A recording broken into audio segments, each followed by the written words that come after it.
Hi hello good morning. ಇದು Saturday morning mini vlog ಆಗಿರುತ್ತೆ. ನಾವು ಟಿಫಿನ್ಗೆ ಏನು ಮಾಡಿದ್ವಿ ಏನು ಎತ್ತ ಅಂತ ಇದರಲ್ಲಿರುತ್ತೆ ಅಷ್ಟೇ.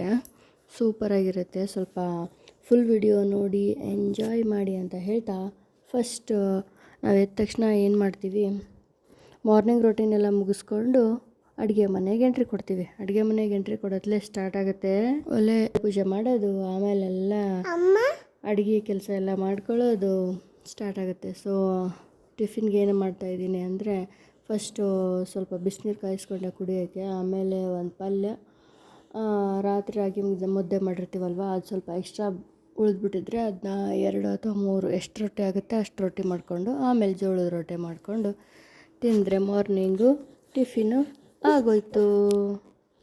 ವಿಡಿಯೋ ಎಷ್ಟೇ ಫಾಸ್ಟಾಗಿ ಓಡಿಸಿದ್ರೂ ಸ್ವಲ್ಪ ಲೆಂದಿ ಅಂತಲೇ ಅನಿಸುತ್ತೆ. ಯಾಕಂದರೆ ತೀರಾ ಫಾಸ್ಟಾಗಿ ಓಡಿಸ್ಬಿಟ್ಟು ಅದೇನು ಮಾಡ್ತೀನೋ ನನಗೆ ಗೊತ್ತಾಗಲ್ಲ ವಿಡಿಯೋನ. ಅದಕ್ಕೋಸ್ಕರ ಸ್ವಲ್ಪ ಮೀಡಿಯಮ್ ಲೆವೆಲ್ಗೆ ಇಟ್ಟಿದ್ದೀನಿ. ರಾಗಿ ರೊಟ್ಟಿನ ಹೇಗೆ ಮಾಡ್ತೀನಿ ಅಂತ ಕೇಳ್ತಿದ್ದೀರಾ? ರಾಗಿ ಮುದ್ದೆ ತೊಗೊಂಡು ಅದಕ್ಕೆ ರಾಗಿ ಹಿಟ್ಟು ಅಥವಾ ಜೋಳದ ಹಿಟ್ಟನ್ನ ಹಾಕಿ, ಅಂದರೆ ಮೇಲೆ ಹಸಿ ಹಿಟ್ಟನ್ನ ಹಾಕಿ ನೀಟಾಗಿ ಕಲಿಸ್ಕೊಂಡ್ರೆ ರಾಗಿ ಮುದ್ದೆ ರೊಟ್ಟಿ ಮಾಡೋದಕ್ಕೆ ರೆಡಿ ಆಗುತ್ತೆ. ಸೊ ನೀವು ಒಂದು ಸರಿ ಟ್ರೈ ಮಾಡಿ ನೋಡಿ. ಜೋಳದ ಹಿಟ್ಟು ಹಾಕ್ಕೊಂಡ್ರೂ ಚೆನ್ನಾಗೇ ಬರುತ್ತೆ, ರಾಗಿ ಹಿಟ್ಟು ಹಾಕ್ಕೊಂಡ್ರೂ ಚೆನ್ನಾಗಿ ಬರುತ್ತೆ. ಸೊ ನಾನಿಲ್ಲಿ ಅರ್ಜೆಂಟಿಗೆ ಅಂತ ಜೋಳದ ಹಿಟ್ಟನ್ನ ತೆಗೆದಿಟ್ಕೊಂಡ್ಬಿಟ್ಟಿದ್ದೆ ಬೆಳಿಗ್ಗೆ. ಆಮೇಲೆ ರಾಗಿ ಮುದ್ದೆ ಇತ್ತಲ್ವ, 1-2-3 ರೊಟ್ಟಿ ಆಗುತ್ತೆ ಅಂತೇಳ್ಬಿಟ್ಟು ಮಾಡ್ಕೊಳ್ಳೋದಕ್ಕೆ ರೆಡಿ ಮಾಡ್ಕೊತಾ ಇದ್ದೀನಿ. ಅದನ್ನ ರಾಗಿ ಮುದ್ದೆ ಇದ್ದದನ್ನೇ ರೊಟ್ಟಿ ಮಾಡ್ಕೊಂಡು ತಿನ್ಬೇಕಿವಾಗ. ನನ್ನ ಮಗ ಫುಲ್ ಕಾಡಿಸ್ತವನೆ ಸೌಂಡು ಕೊಡೋವಾಗ. ಏನು ಚಿನ್ನಮ್ಮ, ಏನು ಬೇಕು? ಮುದ್ದೆನ ಅಪ್ಪಚ್ಚಿ ಮಾಡ್ತಾಯಿದ್ದೀವಿ ನಾವು. ನೋಡಲ್ಲ ಹೆಂಗೆ ಮಾಡ್ತೀನಿ ಅಂತ ಅಲ್ವಾ. ಆ ಕಡೆ ಒಂದು ಪಲ್ಯ ಇಟ್ಕೊಂಡಿದ್ದೀನಿ, ಈ ಕಡೆ ಮುದ್ದೆ ತೊಗೊಂಡು ಹಿಟ್ಟು ತೊಗೊಂಡು ಕಲಿಸ್ಕೊಂಡು ಅದನ್ನ ರೊಟ್ಟಿ ಮಾಡ್ಕೋಬೇಕಿವಾಗ. ಸುಮ್ಮನೆ ಇರೋಕ್ಕಾಗಲ್ಲ, ಫುಲ್ ಕಾಡಿಸ್ತೀಯ ಹಂಗೆ. ಸ್ವಲ್ಪ ಮಾತಾಡೋಕೆ ಬಿಡಲಿ. ಏನು ತೋರಿಸ್ಬೇಕು ನೋಡಲ್ಲಿ, ಕಾಣಿಸ್ತಾ ಇಲ್ವಾ? ಮುದ್ದೆ ತೊಗೊಂಡು ರೊಟ್ಟಿ ಮಾಡ್ತಾ ಇರೋದು. ಹಿಂಗೆ ಕಾಲಿಸ್ಕೊಂಡು ರೊಟ್ಟಿ ಮಾಡಿಕೊಂಡ್ರೆ ಆಯಿತು. ಜಾಸ್ತಿ ಏನು ರೊಟ್ಟಿ ಆಗಲಿಲ್ಲ, ಒಂದು 4 ರೊಟ್ಟಿ ಆಯಿತು. ಇಬ್ಬರಿಗೆ ಸರಿ ಹೋಗುತ್ತೆ. ಆಮೇಲೆ ಮಧ್ಯಾಹ್ನಕ್ಕೆ ಬೇಕಾದರೆ ಜೋಳದ ರೊಟ್ಟಿ ತಿಂದ್ರಾಯ್ತು ಅಂತೇಳಿ ಬಿಸಿ ಬಿಸಿ ರಾಗಿ ರೊಟ್ಟಿನ ಮಾಡೋವಾಗಲೇ ಹಸ್ಬೆಂಡ್ ತಿಂದ್ಬಿಟ್ಟು ಆಫೀಸ್ಗೆ ಕೊಟ್ಟೋದ್ರು.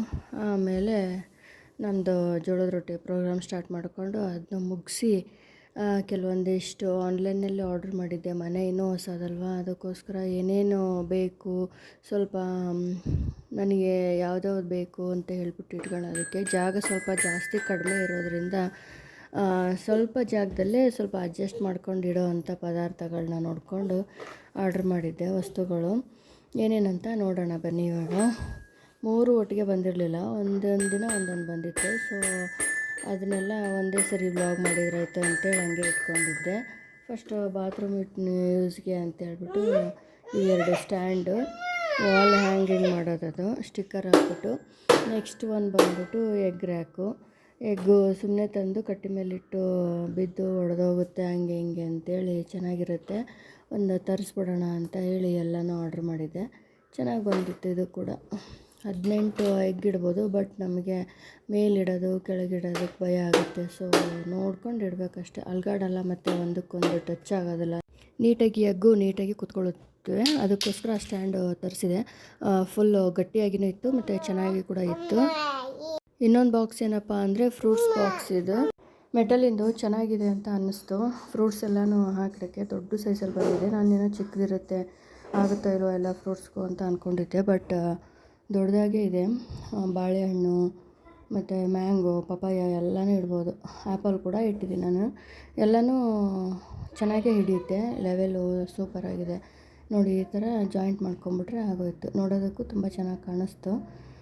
ಮೇಲ್ಗಡೆ ಸ್ವಲ್ಪ ಅವಾಗವಾಗ ಕಿತ್ತೋಗುತ್ತೆ, ನಾವೇ ಹಾಕ್ಕೊಬೇಕು ಹಿಂಗೆ ಕ್ಯಾಪ್ ತೆಗೆದ ತಕ್ಷಣ. ಸೊ ಆ ಥರ ಇತ್ತು, ಇರಲಿ ಅಂತೇಳ್ಬಿಟ್ಟು ಇಟ್ಕೊಂಡೆ.